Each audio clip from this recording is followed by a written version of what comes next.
Nous sur ce plateau. Bonsoir, monsieur le député national. Bonsoir, monsieur le journaliste. Je rappelle que vous êtes le secrétaire général du MSR, vous êtes député national élu de Ouvira dans le Sud Kivu. Tout à fait. Alors, la première question, vous avez été reçu hier par le facilitateur du dialogue congolais, Edem Kodjo. De quoi vous avez parlé avec cette personnalité togolaise? Merci beaucoup. Effectivement, comme vous le dites, nous avons été reçus par le facilitateur, M. Edem Kodjo. Vous savez, le MSR, c'est un grand parti politique dans notre pays, un parti politique de la majorité présidentielle. Il a voulu écouter quelle est notre analyse de la situation actuelle qui prévaut dans notre pays. C'est dans ce cadre-là qu'il nous a reçus.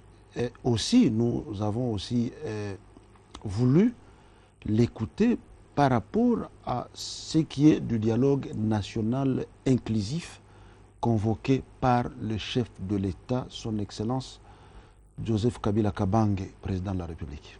Concrètement, vous avez été à la source pour savoir un peu plus, pour en savoir un peu plus sur le dialogue. Alors, qu'est-ce que Edem Kodjo vous a dit par rapport à son dialogue? Il nous a dit des avancées significatives et aussi des obstacles qui restent à surmonter. Parmi les avancées, vous savez, dans notre pays, à chaque fois qu'une condition ou un obstacle est surmonté, on en ajoute un autre ou on en ajoute une autre condition. Edem Kodjo a dit non, il y avait une condition venue de la part de nos collègues députés ou de nos collègues acteurs politiques pour exprimer le vœu de voir Edem Kodjo se faire accompagner par un panel de facilitateurs. Il nous a tenu au courant en disant oui, on a accepté qu'il se fasse accompagner par de représentants des institutions et non pas par des pays. Cela veut dire qu'on aura à côté de lui l'Union africaine, l'Union européenne, les Nations unies, la francophonie, la SADC et la Surgel. Nous avons donc, nous, entendu de sa bouche que cette condition est également surmontée parce que c'était une condition venue de nos collègues de l'opposition, ce qui ferait que nos collègues sont donc prêts pour venir parce qu'une fois de plus, on vient de résoudre les préalables qui étaient posés. Et vous avez été satisfait par rapport à ce point de vue de l'opposition qui vient une fois de plus de trouver une solution, c'est-à-dire une co-facilitation ou l'appui d'autres du groupe de soutien au dialogue? D'un côté, oui, mais nous avons, nous, exprimé le vœu de voir M. Edem Kodjo accélérer pour que ce dialogue déjà convoqué ait lieu. Et moi, je lui ai dit, non, écoutez, il y a un auteur que j'aime beaucoup, il s'appelle Patient Bagenda, qui avait écrit un livre, Le Congo malade de ces hommes. Je lui ai prévenu en disant, Monsieur Edem Kodjo, il faut faire attention et fournir des gros efforts pour éviter d'être contaminé par la maladie qui mine nos politiciens congolais. C'est-à-dire quoi? Vous allez vous rappeler, lorsque l'on a organisé la conférence nationale souveraine ici, avant qu'elle n'ait lieu, il y avait beaucoup de conditions. Et quand elle s'est tenue, elle a pris beaucoup d'années, à telle enseigne qu'elle aura été la conférence souveraine la plus longue de toutes les conférences nationales organisées au travers le continent africain. Ensuite, je lui ai dit, j'ai beaucoup insisté, non seulement sur les difficultés que rencontrent les processus électoraux, nous lui avons dit, nous souhaiterions, comme vous le savez, il y a 2 arriérés, 2 élections qui n'ont jamais été tenues. On devra discuter de cette question et commencer par là. Et je lui ai dit, par rapport à la sécurisation des élections, on doit sincèrement en tenir compte. Pourquoi? Parce que notre pays, depuis 1960 jusqu'à ce jour, a déjà connu pratiquement 17 guerres. Et toutes ces guerres partent de l'Est. Et là, je n'ajoute pas les différents affrontements entre les différents groupes armés. Si vous prenez le littoral à partir de l'Ituri jusque dans la province du Tanganyika, donc chef-lieu Kalemi, en passant par le Nord Kivu, en passant par le Sud Kivu. Vous entrez un peu à l'intérieur, vous allez trouver qu'il y a beaucoup de groupes armés qui existent encore et qui causent mort et désolation au sein de la population. On devra faire en sorte que les pays soient débarrassés de tous ces groupes armés et aussi éviter que la guerre ne nous vienne une fois de plus, parce que ça a toujours commencé comme ça. Nous, en tant qu'élus d'Ouvira, c'est souvent là que commencent toutes les guerres. Je sais voir les signes précurseurs. Nous sommes donc au bord d'une guerre si on ne fait pas attention. Donc c'est tout ce que vous avez dit au facilitateur Edem Kodjo. Oui, alors, par rapport au dialogue toujours, vous le savez, il y a un conclave qui s'est tenu dernièrement en Belgique avec l'opposition politique congolaise, avec beaucoup de résolutions, notamment et le chef de l'État actuel, il prend acte, ou ils ont pris acte de la fin du deuxième et dernier mandat du président Kabila, et le 19 décembre à minuit, son mandat prend fin et le lendemain, il doit partir, quitter le pouvoir.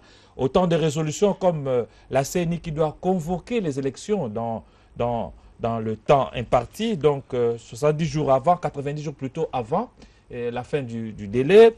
Une autre recommandation, non au dédoublement des partis politiques, comme le MSR. Alors, par rapport à toutes ces résolutions, comment vous avez réagi au lendemain de la tenue du conclave de Bruxelles? En tout cas, pour ma part, le conclave tenu à Bruxelles n'avait pas sa raison d'être. Si les politiciens congolais, surtout ceux de l'opposition, avaient besoin de se réunir, ils devaient même se réunir ici à Kinshasa ou ailleurs dans une de nos provinces. Parce qu'ils tiennent des réunions. Je ne vois pas pourquoi ils devaient se déplacer pour aller tenir des réunions au niveau de Bruxelles. Deuxième chose, pour ce qui est du MSR, je crois l'avoir déjà dit à haute voix ici, qu'il n'y a pas de doublement du MSR. Il y a eu régularisation juridique du MSR. Ceux qui pensent que le MSR c'est de doubler, en tout cas il faut chercher ailleurs, pas au niveau du MSR. Et là, je mets quiconque au défi de m'amener les documents qui permettent à ceux aussi qui se disent du MSR, nous allons les confronter et vous trouverez qu'ils ne vous montreront aucun document leur permettant de fonctionner dans ces pays. Donc le MSR n'a fait que régulariser sa situation juridique et c'est seulement les dirigeants ont changé. Justement, il me semble que c'est pour cette raison que vous êtes allé voir le facilitateur pour... non, on n'a même pas fait allusion à ça. En avance pour gagner du terrain. Loin de là. Les facilitateurs, nous n'avons même pas demandé audience. Les facilitateurs, c'est qu'il existe dans ce pays un grand parti politique qu'on appelle MSR et qui est dirigé par moi aujourd'hui comme secrétaire général. Il a voulu entendre un autre son de cloche venant du MSR. Et c'est à ce titre qu'il nous a reçus. Nous n'avons pas demandé audience. Deuxièmement, par rapport aux résolutions, je pense que nous ne devons pas demander une chose et son contraire. L'opposition nous dit qu'il faut respecter la Constitution. Nous aussi, nous disons nous devons respecter la Constitution. Je crois qu'il y a quelques mois, nous nous sommes retrouvés dans une polémique qui ne disait pas son nom par rapport à l'interprétation de certains articles de la Constitution.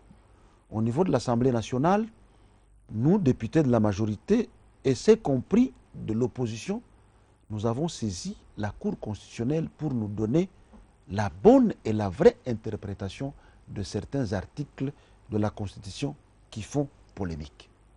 Parmi lesquels l'article 70 et d'autres articles qui concernent les députés nationaux et les sénateurs.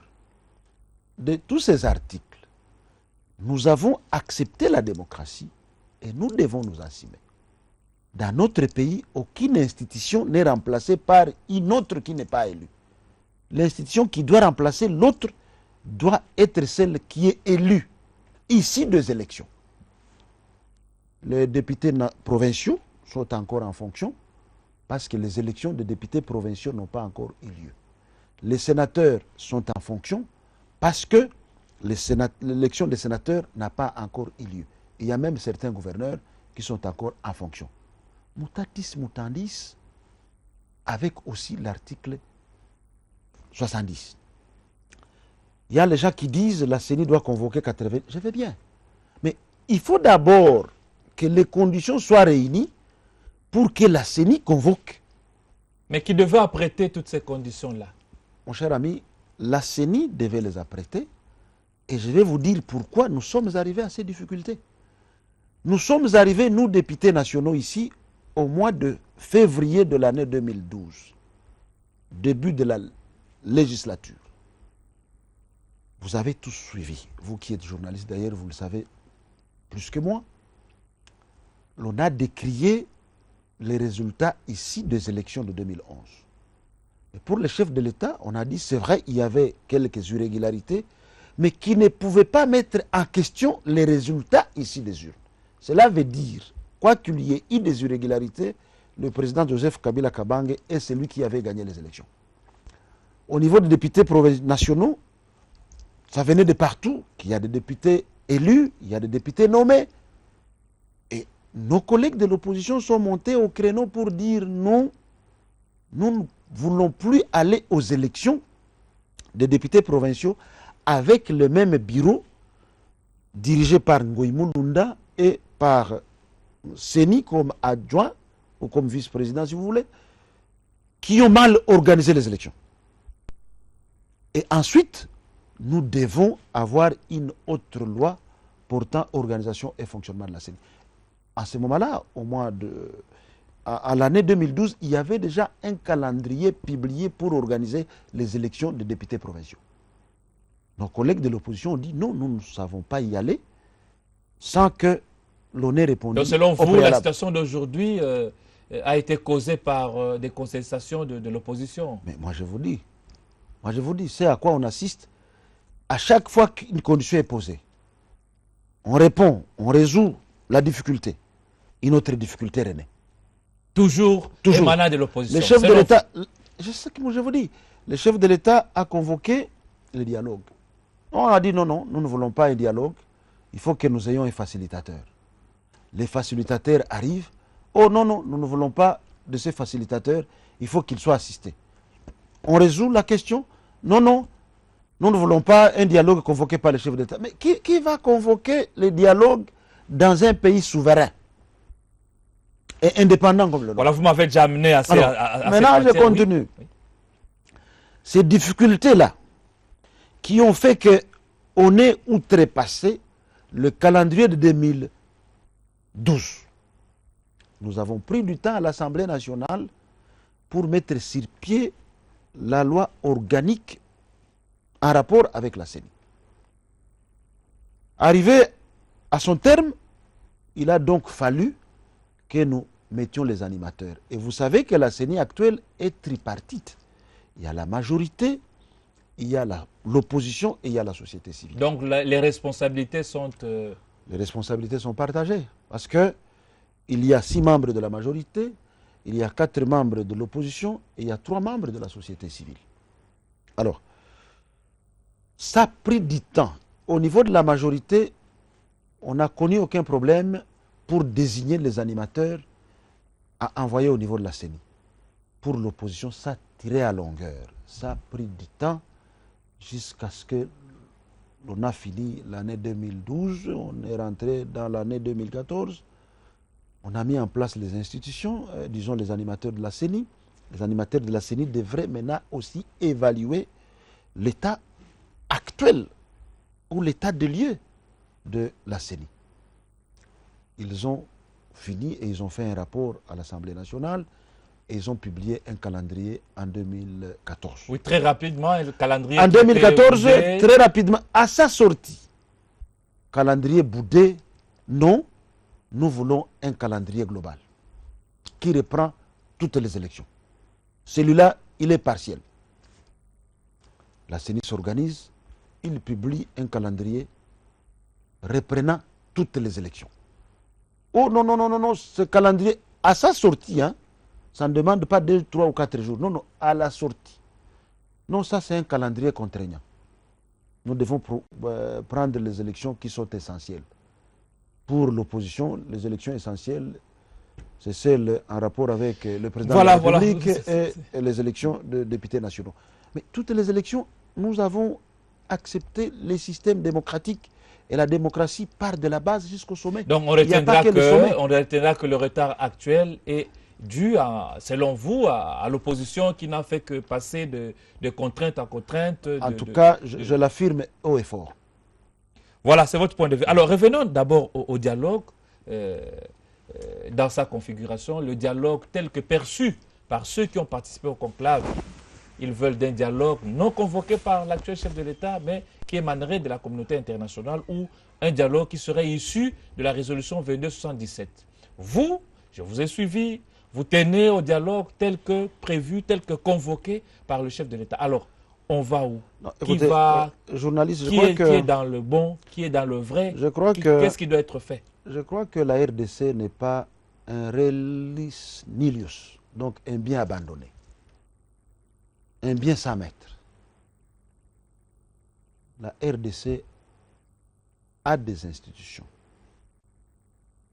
qui fonctionnent avec des compétences et des attributions. Donc, vous voulez, vous, nous faire comprendre qu'un pays souverain, indépendant, qui a des institutions, que les institutions croisent les bras et qu'on laisse une personne qui vient de ne sais où pour venir commencer à appeler les Congolais, sachant que la République est dirigée. Vous trouvez ça vraiment convenable? C'est aussi pour notre dignité de toute façon. Nous pouvons avoir des divergences, mais il y a des choses pour lesquelles nous devons nous mettre d'accord. Le chef de l'État actuel, il convoque le dialogue politique national inclusif. Et moi, je voudrais même poser la question. Comme l'opposition croit prendre les pouvoirs dans les jours qui viennent, on pourrait avoir un président issu de l'opposition. C'est ça la démocratie.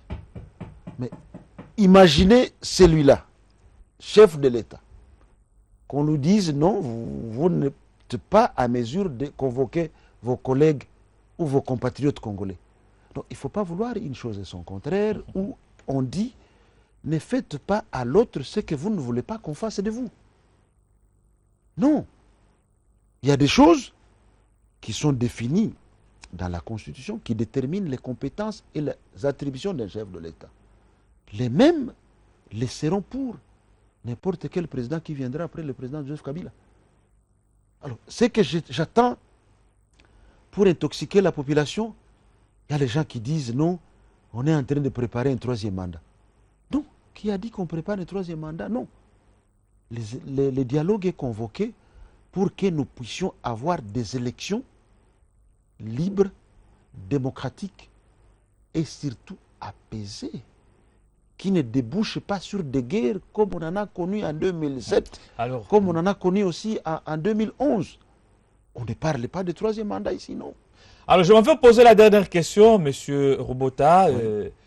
Vous êtes optimiste quant à la tenue de ce dialogue, tel que conçu par vous, tel que conçu par Kinshasa?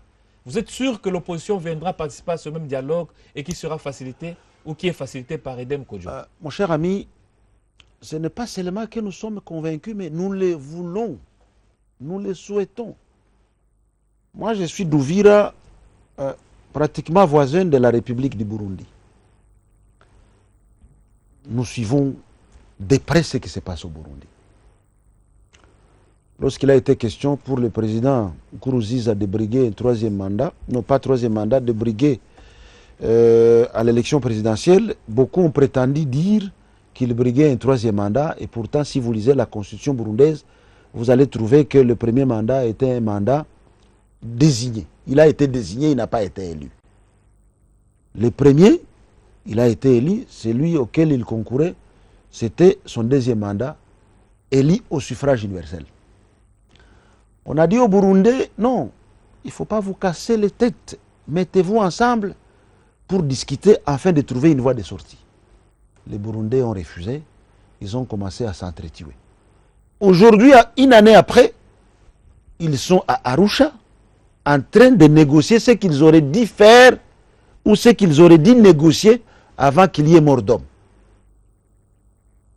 Le président Mukapa était à Bruxelles pratiquement pendant la même période que nos collègues de l'opposition se réunissaient à Bruxelles pour rencontrer une frange de l'opposition burundaise à Bruxelles, pour les ramener autour d'une table. Ils sont d'accord, ils pensent que maintenant, le président Mukapa a bien fait de venir nous contacter parce que sans nous, les négociations n'aboutiraient pas. Mais pourquoi négocier après qu'on ait perdu autant d'hommes comme ça? Nous, depuis des années, les statistiques disent que nous avons déjà perdu plus de 6 millions. Nous n'en avons pas encore besoin. Nous n'en avons pas encore besoin. Nous devons nous Donc mettre il faut que tout le monde autour vienne d'une sur- table Voilà. pour éviter tout ce que nous connaissons comme casse, tout ce que nous connaissons comme mort d'homme. Nous devons nous retrouver. Aujourd'hui, à l'heure où on est en train de parler, il y a un terrorisme au niveau de Beni qui ne dit pas son nom dans le grand nord de la province du Nord Kivu. C'est un terrorisme. Qui sait, peut-être que Boko Haram est déjà de ces côtés-là, ou les Shebab sont déjà de ces côtés-là. Au lieu que nous tous, nous puissions d'abord nous dire non, mettons-nous ensemble pour bouter dehors ce terrorisme qui est en train de se planter dans notre pays. Nous sommes en train de nous jeter des balles comme des ping-pong. Mais ce terrorisme peut nous causer tous du tort. Et s'il va au-delà, nous pouvons ne pas avoir des élections dans ce pays. Nous pouvons ne pas avoir des élections. Ce qui est vrai, le processus électoral rencontre des difficultés énormes. Le corps électoral, à l'heure où je vous parle, il n'est pas encore constitué parce que l'opposition a aussi exigé qu'il y ait de nouveaux majeurs, qu'il y ait les Congolais de l'étranger. On est en train de répondre à cette condition. Non, on doit faire un conclave au niveau de Bruxelles. Voilà, le message est passé. Merci beaucoup, monsieur François Robota. Je rappelle que vous êtes député national élu de Ouvira et secrétaire général du MSR. Merci d'être intervenu dans 2 heures de news pour ces éclaircissements. C'est moi qui vous remercie, monsieur le journaliste. Mesdames, messieurs, 2 heures de news, ça se poursuit. On marque une petite pause et avant de retrouver notre deuxième invité.